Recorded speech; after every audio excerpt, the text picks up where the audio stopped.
Bonjour les Casimirennes. Bonjour les Casimirois. Allez, on est en direct de Péniscola, là où nous sommes stationnés actuellement. Aujourd'hui, on va vous parler de l'aménagement des Soutes de notre nouveau bébé camping-car bébé Beau Bavaria. Alors, comme d'habitude, plein d'idées, d'astuces d'aménagement, vous verrez. Et puis, allez bien jusqu'à la fin de la vidéo, vous allez voir nos nouveaux autocollants sur notre bébé Beau Bavaria pour être reconnaissable. Et surtout, n'hésitez pas, si vous nous croisez, de venir nous voir. Allez, je vous en dis pas plus, vidéo. Alors voilà Thierry, montre-nous comment tu as installé ta soute pour que ça soit le plus pratique possible. On a commencé par acheter une étagère, monter une étagère, installer l'étagère.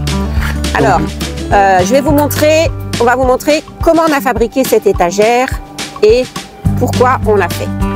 Vidéo.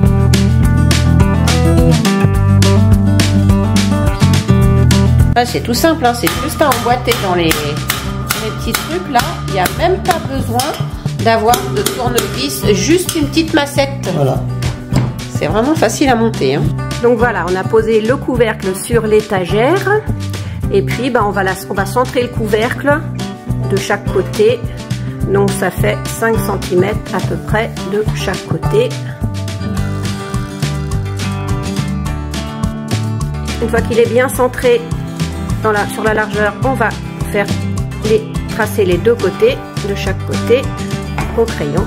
Parce que sur les couvercles, il y a l'empreinte des roues. Donc je me suis servi de là, de là, ici. Et on va mesurer donc la distance qu'il y a entre l'extérieur de la roue et la caisse. Donc on a 65 et on va reporter ça sur le trait qu'on a déjà tracé. Je vais tracer un trait à 6,5 du trait que j'avais tracé qui correspondait au mon couvercle. Un petit peu de colle à bois.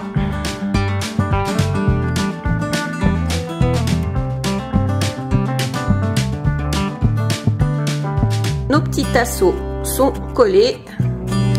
Pendant ce temps-là, pendant que la colle prend un peu, Thierry est parti chercher des vis pour le visser par le dessous.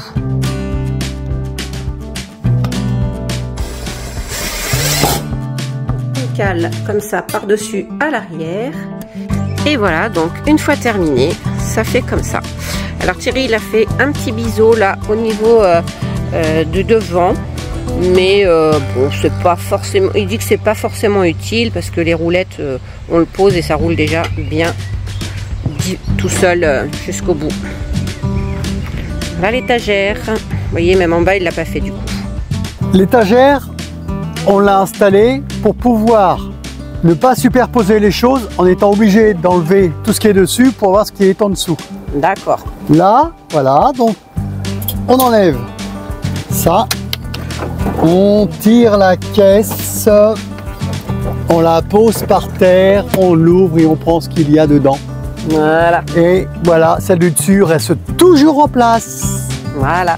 On n'a pas besoin de descendre. Alors, vous voyez, là on voit, donc tout à l'heure on a vu la fabrication de cette étagère. Donc il y a les deux guides ici pour pouvoir tenir les roulettes, pour pas que ça parte en latéral. Et du coup, ça guide quand on met la caisse sur l'étagère. Et derrière, on peut y insérer des bouteilles. Oui, on y a mis un petit truc derrière pour pouvoir. Vu qu'on a un petit peu de place, on y a inséré des bouteilles. Alors, vous allez pouvoir repérer aussi notre astuce avec les chambres à air. Donc voilà, on vous en avait un petit peu dévoilé sur notre vidéo sur la chambre à air. Donc là, il en a mis une en haut et une en bas pour tenir la caisse en latéral. Et voilà, pas compliqué. Regardez, comme sur des roulettes. Et voilà. Et voilà. Bien. Impeccable. Et on remet ça comme ça à la caisse. Quand on roule, elle ne bouge pas. Bon, d'accord, il y a la porte. Ok. Alors on vous mettra les liens pour alors l'étagère on l'a eu sur Mano. Les caisses à roulettes on les a eues sur Amazon. Donc on vous mettra les liens si ça vous intéresse. Mais bon, On n'a pas du tout de lien commercial pour ces produits. Hein. C'est vraiment, on a sélectionné ce qu'on avait besoin. Tout à fait. Après, tu peux nous parler des petites caisses qui sont sur la au-dessus, partie haute, nous avons installé des caisses. Alors je vous le dis, c'est des caisses qu'on a récupérées chez Aldi. Hein? Non, pas du tout. Non. On les a pas récupérées chez Aldi, on les a récupérées chez Grand Frais. Bon, excusez-moi, il y avait un grand froid là. Bon, on les a récupérés chez Grand Frais, mais voilà. bon, Alors après, bah, si vous avez un magasin de légumes près de chez vous, souvent il les donne, il les récupère pas, il les garde pas. Donc c'est de la récupération. Donc du coup, bah, ça coûte 0 €. Et c'est des petites caisses bien pratiques. Vous voyez, moi j'y mets toute ma réserve de conserve, d'alimentation. Et donc elles s'emboîtent l'une dans l'autre. Voilà. Donc ça c'est pas mal. Et venez voir, regardez, vous voyez ce qu'on a fait? On a récupéré les tétons des anciennes caisses.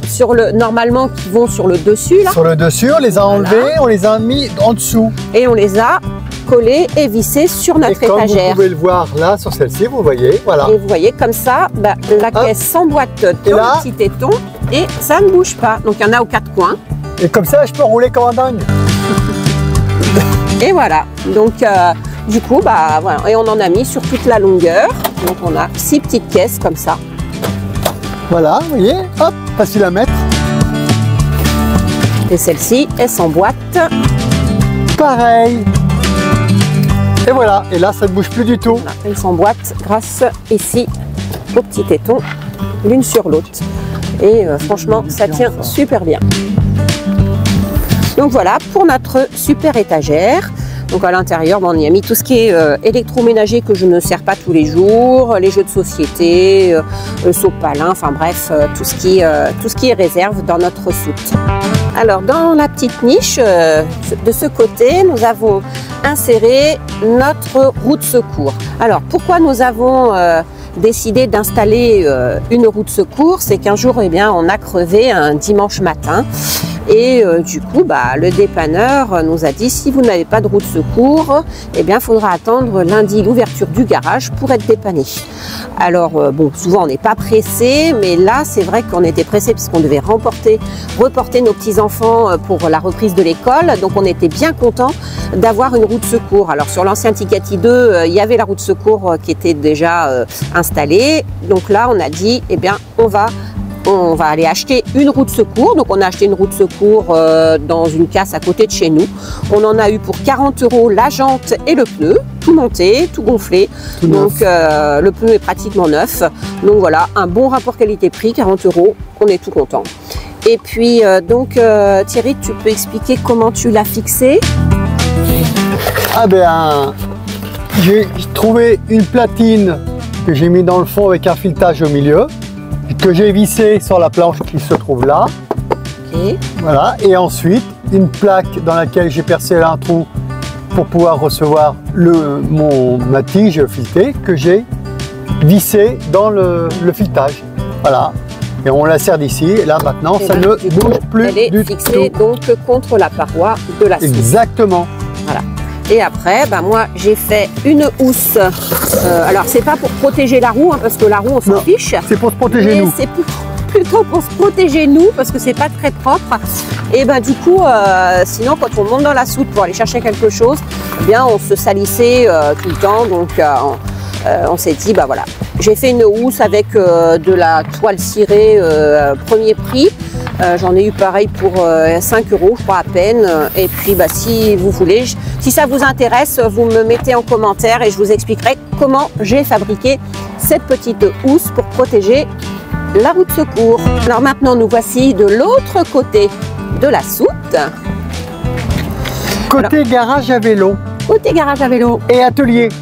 Et atelier. Alors tu veux montrer d'abord l'atelier? Voilà, l'atelier avant. Vous voyez, j'ai installé les étagères. Donc on avait un petit recoin. Voilà, j'ai récupéré une petite caisse. Allez, encore une caisse gratos Toujours. de chez...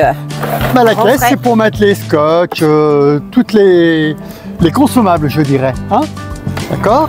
Voilà. Risselant et là, j'ai récupéré des paniers à couverts. Au lieu de mettre de la vaisselle dedans, je mets mes outils. Tournevis, clés, etc., etc., etc. C'est trié et puis ça bouge pas quand on roule. Exactement, et j'en ai donc là 2 étages Et en haut, c'est pareil, j'ai mes clés, j'ai mes boîtes de ce que j'ai besoin en outillage. En bas, il y avait un petit recoin. Ah, encore un morceau de Ma chambre à air. chambre à air. Voilà, qui sert de tendeur pour retenir les appareils. Voilà. Et puis, de ce côté-là, alors en dessus, qu'est-ce qu'il y a au-dessus?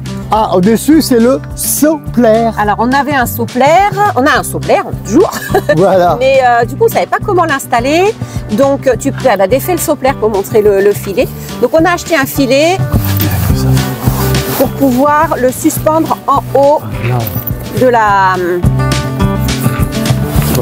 Mais tu peux le défaire aussi. Hein. Voilà. Alors, vous voyez, c'est un filet comme ça. Alors, on a acheté ça sur Amazon. Donc, c'est un filet que vous crochez aux 4 coins. Alors, on peut défaire un côté. Ouais. Non, mais laisse. Voilà.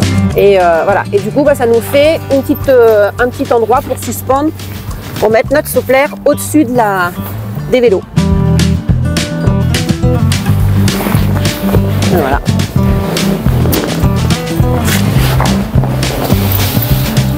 On remet le soplaire dans son petit hamac et puis on le recroche en haut. Voilà. C'est beaucoup plus pratique comme ça. Nous avons 2 vélos pliants. Alors, pour les insérer dans la soute, on les plie en 2. Et ça, c'est pour mettre la roue dedans. Comme ça, il ne bouge pas dans un sens et il ne bouge pas dans l'autre, comme s'il était sur un porte-vélo. Voilà. Sauf qu'on va mettre qu'une seule roue par vélo. Qu'une seule roue, voilà. La roue arrière. Alors, comment tu as fait tes rails là? Tu les as eus où? Je les ai récupérés sur un porte-vélo qui était déjà présent, mais qui prenait trop de place. J'ai tout démonté, j'ai récupéré juste les rails que j'ai coupés, et qui à la longueur désirée. À la longueur désirée. Et ensuite, on a gardé les attaches pour attacher les roues. On a mis les caches à chaque bout. Et voilà. Et donc, tu les as fixés. On va vous montrer après, une fois que les vélos sont dedans. Et voilà, nos vélos sont installés. Vous voyez, ils sont pliés avec les roues arrière dans le rail. Et puis, ils sont attachés avec les barres qu'on a récupérées du porte-vélo, les uns entre les autres et contre la paroi ici. Et voilà, comme ça, tout tient super bien dans la soute. Donc, sur la porte, on a donc fixé la manivelle du store qu'on a au-dessus du camping-car. Et maintenant, sur le côté, là, à côté de l'étagère, ça va nous permettre de mettre les tentes à linge, le meuble, parce que là on part en cure, donc on a un petit meuble pliant pour mettre dans la tente. On a une petite tente à côté pour mettre une petite cuisine à l'extérieur, et puis y mettre nos vélos pour si jamais il pleut. On peut y mettre nos chaises, nos cales, etc. Tout est bien calé sur le côté du camping-car, entre l'étagère et la roue de secours. Ah, là, c'est la petite tente pour aller en cure. Bon, c'est vrai qu'on a fait un gros détour par l'Espagne pour aller en cure dans les Landes. Mais c'était pas prévu comme ça, mais vu qu'il faisait pas beau sur la côte ouest, on s'est dit, allez, c'est ça le camping-car aussi, c'est de changer son itinéraire au dernier moment en fonction de la météo. Donc là, nous sommes en Espagne. Bon, je vous ferai peut-être une petite vidéo sur le camping où nous sommes. Super camping Axi pour 15 €. Sans la taxe de séjour, ça fait 16,80 €, je crois, quelque chose comme ça, avec la taxe de séjour, eau, électricité compris, donc c'est vraiment pas mal. La petite pelle US, ça c'est bien pratique, ne pas oublier, ça c'est un élément utile si vous êtes ensablé ou si vous avez besoin de creuser. Ça prend pas beaucoup de place, et puis franchement, ça peut vous sortir de bien des encombres. Alors voilà la soute une fois toute rangée. Donc sur le côté il y a, j'essaie de m'approcher, voilà, juste de ce côté là, et après de l'autre côté c'est vide parce qu'il y a les vélos. La petite soute traversante qui va jusque de l'autre côté, elle traverse tout le camping-car. Alors vous allez voir, c'est celle qui est à l'intérieur, dans laquelle on a mis une petite caisse pour mettre nos chaussures qu'on peut attraper de l'intérieur. Et là, sur le côté, Du coup, voilà, on peut mettre toutes nos barres, comme elles sont toutes très longues. Elle fait la largeur du camping. les balais. On peut mettre les balais, tout ce qu'on mettait avant dans notre petit tuyau qu'on avait mis sur notre porte-vélo. Et ça, c'est la bâche à vélo pour la nuit, lorsqu'ils sont stationnés dehors. Voilà. Les balais. Alors ici, c'est la soute à gaz. Alors on a fait installer le GPL parce que comme on va beaucoup en Espagne, Portugal, Italie et on voudrait faire aussi les pays nordiques comme la Suède, eh bien on a fait installer le GPL sur ce camping-car pour pouvoir avoir beaucoup plus facilement, pour pouvoir s'approvisionner en gaz beaucoup plus facilement. Voilà, mais bon, je ferai une vidéo sur le GPL parce que non seulement c'est très pratique quand on va à l'étranger, mais c'est surtout hyper économique car ça coûte beaucoup moins cher que le gaz bouteille. Et en plus, vous voyez, on a un réservoir, on n'a qu'un seul réservoir, pas besoin d'avoir 2 bouteilles, donc un gain de poids. Bon, vous reconnaissez là, hein. C'est le SOG. On a fait réinstaller le SOG parce que franchement, c'est un truc qu'on pourrait presque plus passer. Donc ceux qui ne connaissent pas ce que c'est que le SOG, eh bien allez voir notre vidéo sur le sujet qui est abordé de façon un petit peu humoristique, vous verrez, et c'est vraiment génial. Et de ce côté-ci, on a 2 autres soutes. Donc celle-ci qui correspond à celle qu'on vient de vous montrer, mais qui est de l'autre côté. Donc dans laquelle on a mis une petite caisse pour... c'est quoi dedans, chérie? C'est tout le matériel pour l'eau. Remplissage de l'eau, tuyau, extensible. Ça, c'est génial. On a tout essayé, les systèmes de tuyaux. Hein. C'est celui-ci qui vraiment... Voilà, c'est ça, c'est le top. Qu'on trouve vraiment le plus pratique à utiliser. C'est vraiment celui-ci. Ça fait comme la chambre à air. C'est ça. Voilà. Et ça, c'est le filtre remplissage d'eau potable. Voilà, allez voir notre vidéo sur avoir de l'eau partout. Je crois que c'est comme ça. Je vous mets le lien en haut pour pouvoir avoir de l'eau potable. Ça, c'est pareil, c'est le filtre pour... Et le filtre anti-calcaire pour pouvoir protéger l'installation et son installation du calcaire. Voilà. C'est pareil, on a fait une petite vidéo. Je vous mets aussi le lien là-haut.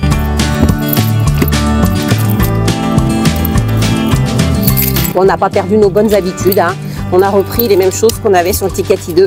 On ne change pas, une équipe qui gagne. Et puis dans cette 3e soute, qui est un peu plus large mais qui n'est pas traversante, eh bien on y a mis tout ce qui est installation électrique. Enfin installation. Tout ce qui est pour installer l'électricité. Voilà, avec les rallonges. Une caisse. 2 caisses. Les adaptateurs, et puis dans la 3e, je crois que c'est un petit peu tout ce qui est... 3 caisses. Ouais, celle-ci, c'est une petite caisse d'entretien avec voilà, le balai, voilà.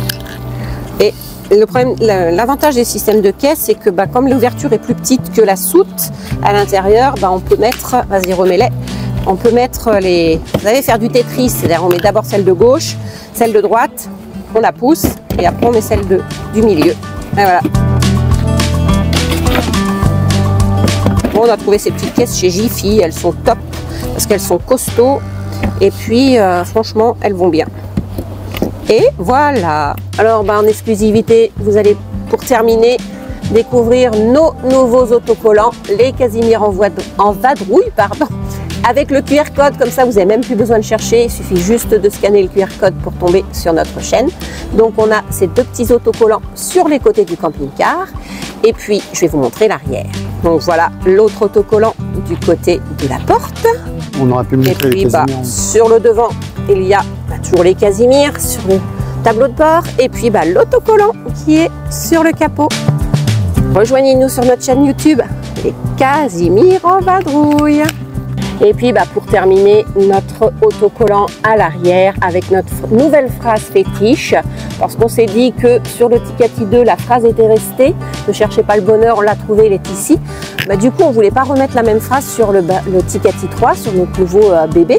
Du coup on a mis fais de ta vie un rêve et d'un rêve une réalité, et c'est une phrase qui est dans Le Petit Prince de Saint-Exupéry. Et c'est mon livre, vous le savez, hein, mon livre fétiche, mon livre de chevet Et franchement, moi je vous conseille de le lire parce que c'est pas un livre pour les enfants du tout. C'est très très philosophique et on y apprend plein de choses. Et puis comme d'habitude, rejoignez-nous sur notre chaîne YouTube avec le QR code. Voilà, sur l'arrière de notre camping-car. Donc si vous vous ennuyez quand vous nous suivez, voilà, vous pouvez lire. Il y a de la lecture. Alors, sympa, hein? Vraiment, il s'est bien amusé hein, pour l'aménagement de ses soutes. Hein. Alors, vous avez vu? Garage, cave, grenier, atelier. Ah ouais, voilà. Ça fait tout. Hein. Il y a du monde là-dedans. Hein. C'est ça. Allez, et comme d'habitude, n'oubliez pas d'activer la petite cloche pour être informé des prochaines vidéos, de vous abonner si c'est toujours pas fait et pour terminer, le petit pouce qui est notre récompense. Et puis la prochaine vidéo, on essaiera de vous parler de l'aménagement du GPL, pourquoi on a fait aménager le GPL sur notre nouveau camping-car et puis peut-être aussi une vidéo sur notre stationnement, nos stationnements en Espagne, pourquoi pas. Allez, bye bye les Casimirennes. Allez, bye bye Casimirois, n'hésitez pas, venez.